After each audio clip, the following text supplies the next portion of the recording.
Hello అండి, అందరికీ నమస్కారం. రాజేష్ గారు నమస్తే సార్. నమస్తే. సార్, కొన్ని దశాబ్దాల నాటి ఒక డిమాండ్ అనుకోవాలి, లేదా ఒక వర్గం ప్రజలకి కళ అనుకోవాలి. అయోధ్యలో రామ మందిరం.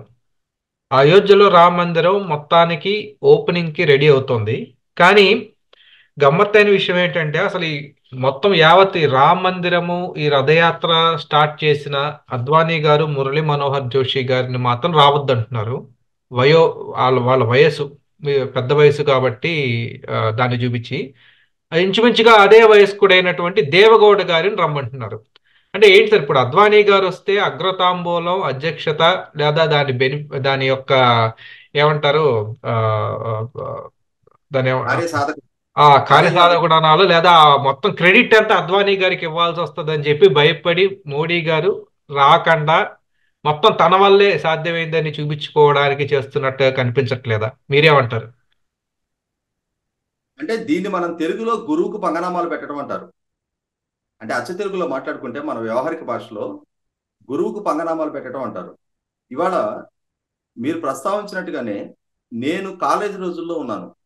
1989 ఎన్నికల్లో రాజీవ్ గాంధీ గారి అధికార మార్పిడి జరిగిన తర్వాత విపి సింగ్ గారు ప్రధానమంత్రిగా బాధ్యతలు చేపట్టిన తర్వాత ఆ రోజున వాజ్పేయి గారు, అద్వానీ గారి నాయకత్వంలో ఉన్న భారతీయ జనతా పార్టీ వాస్తవంగా 1984 ఎన్నికల్లో కేవలం రెండే రెండు స్థానాలకు పరిమితమైన భారతీయ జనతా పార్టీ అద్వానీ గారి నాయకత్వంలోనే తిరిగి మళ్ళీ పార్టీ జవసత్వాలు పుంజుకుందనేది వాస్తవం.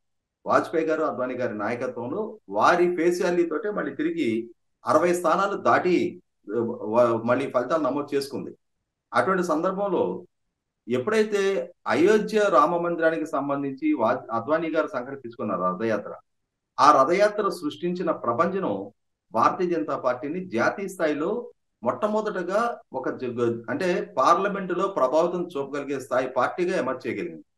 నేను అనుకోవటం నరేంద్ర మోడీ గారు ఆ రోజు అద్వానీ గారికి సహాయకుడిగా ఆ రథయాత్ర సందర్భంగా ఆయన ప్రసంగిస్తున్న రథంలో ఆయన ఆయన మైక్ పుచ్చుకొని అద్వానీ నరేంద్ర మోడీ గారి ఫోటోలు కనిపించినాయి ఈ మధ్యకాలం ఇప్పుడు చూశాను నేను. అంటే అద్వానీ గారు లాంటి అగ్రనాయకుడి పక్కన సహాయకుడిగా ఉన్న నరేంద్ర మోడీ గారు ఇవాళ ప్రధానమంత్రి అభ్యర్థిగా వాళ్ళ పార్లమెంటరీ బోర్డు 2013 సంవత్సరం చివరిలో నిర్ణయం తీసుకొని 2014లో ప్రధానమంత్రిగా వారు బాధ్యతలు చేపట్టిన తర్వాత నాటి నుంచి కూడా క్రమక్రమంగా పార్టీలో సీనియర్ నాయకులందరినీ కూడా ఒక్కొక్కరిని కూడా ఫేడ్ అవుట్ చేస్తా వచ్చింది వాస్తవం. ముఖ్యంగా అద్వానీ గారి ప్రాధాన్యతను పూర్తి స్థాయిలో తగ్గించేసింది వాస్తవం. చివరికి వారిని రాష్ట్రపతి అభ్యర్థిగా పరిగణలోకి తీసుకుంటారు అని చెప్పని వచ్చిన వార్తల నేపథ్యంలో కూడా రాష్ట్రపతి అభ్యర్థిగా కూడా వారిని పరిగణలోకి తీసుకునివ్వకుండా మళ్ళీ సిబిఐ కేసు తెర మీదకి తీసుకొచ్చి వారి పేరు చర్చనీయాంశం కాకుండా చేసిన తీరు కూడా చూసాం. ఈ రోజు రామ మందిర నిర్మాణం సాధ్యపడింది.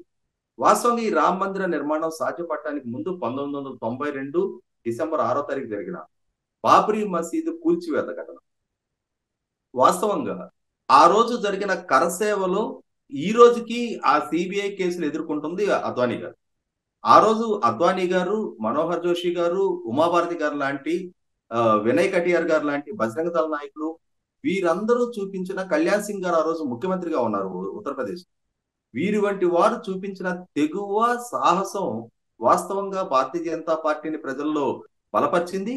అదే సందర్భంలో ఇవాళ బాబ్రీ మసీదు కూల్చివేత రామ మందిర నిర్మాణానికి ఆ కళను సాకారం చేసింది తప్ప అదే బాబ్రీ మసీదుకు యథాస్థానంలో కొనసాగుతూ ఉండున్నట్టయితే ఇంకొక కొన్ని శతాబ్దాలు గడిచినా కూడా రామ మందిర నిర్మాణ కళ సాకారం అయి ఉండేది కాదు. ఆ దిశగా ఆ రోజు రాజకీయ పోరాటం చేసి దాన్ని ఒక ఎమోషనల్ ఇష్యూగా చేసి అటు రాజకీయంగాను ఇటు తమ ఎజెండా అమలు దిశగా సఫలీకృతం చేయగలిగిన సాహసం ప్రదర్శించింది 100% అద్వానీ గారు. ఆ రోజు భారతీయ జనతా పార్టీలో వాజ్పేయి గారి నాయకత్వంలో మృదు స్వభావాలు, అలాగే యంగ్ టర్క్లు అనేవాళ్ళు. అద్వానీ గారు వయసు రీత్యా వారు పెద్దవారు అయినా కూడా ఆయన్ని అంటే ఎట్లా చెప్పాలి, కొంచెం కఠినమైన వైఖరి ప్రదర్శించగలిగే కఠినమైన ఐడియాలజీ ప్రదర్శించిన నాయకుడిగా ఆయన చూశారు ఆ రోజు. ఆ వైఖరే భారతీయ జనతా పార్టీకి ఒక గట్టి ప్లాట్ఫామ్ బిల్డప్ చేసింది అనేది వాస్తవం. ఇవాళ రామ మందిర నిర్మాణం సాకారమైంది. సుప్రీంకోర్టు తీర్పు తర్వాత రామ మందిర నిర్మాణం సాకారం అవ్వటానికి 100% అసలు ప్రధానమైన భూమిక పోషించింది అద్వానీ గారు. ఇవాళ ప్రధానమంత్రిగా నరేంద్ర మోడీ గారి హయాంలో తీర్పు వస్తుంది. సుప్రీంకోర్టు తీర్పు వచ్చిన తర్వాత విశ్వ హిందూ పరిషత్ అక్కడ ఆలయ నిర్మాణానికి పనులు అంటే వాతావరణం సానుకూల పడితే పడి ఉండొచ్చు. కానీ దానికి మొదటగా ఆ పునాది వేసిన వ్యక్తి మాత్రం అద్వానీ గారు. ఇవాళ రామ మందిర నిర్మాణం పూర్తయిపోయి, ఆ రామ మందిర ఆవిష్కరణ సందర్భం వచ్చేటప్పటికి రామ జన్మభూమి రామ మందిర కమిటీ వాళ్ళు మురళీ మనోహర్ జోషి గారిని, అద్వానీ గారిని మీరు వయసు రీత్యా హాజరు కాకూడదు అని చెప్పని సహజంగా ఆహ్వాన పత్రికలు ఉంటాయి. మీరు రావద్దు అని చెప్పని చెప్పడం మనం ఎక్కడ చూడలా.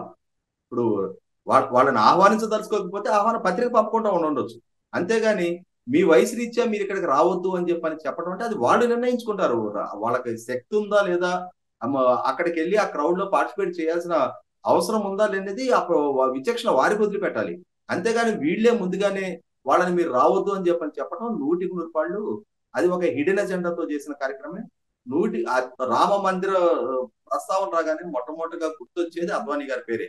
అద్వానీ గారు అక్కడ ప్రత్యక్షంగా పార్టిసిపేట్ చేసినప్పుడు నరేంద్ర మోడీ గారి ప్రభ కొంతవరకు అక్కడ మసకబారటం ఖాయం. అద్వానీ గారి త్యాగం ముందు, ఎందుకంటే నరేంద్ర మోడీ గారు చేసిన సాక్రిఫైస్ ఏం లేదు ఆ మందిర నిర్మాణం కోసం.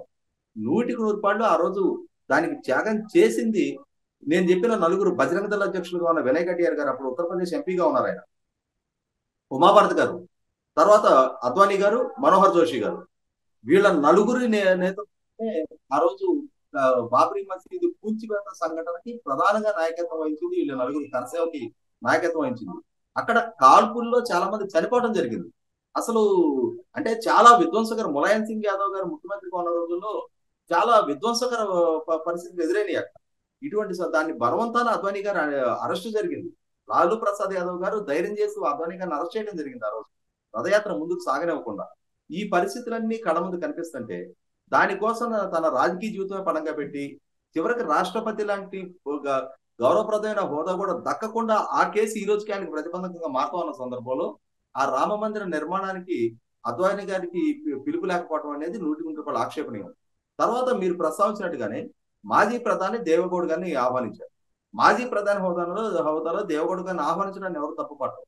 కానీ మురళీ మనోహర్ జోషి గారు అద్వానీ గారికి వర్తించిన వయసు అంటే 90 సంవత్సరాల వయసులో దేవగౌడ్ గారు కూడా ఉన్నారు.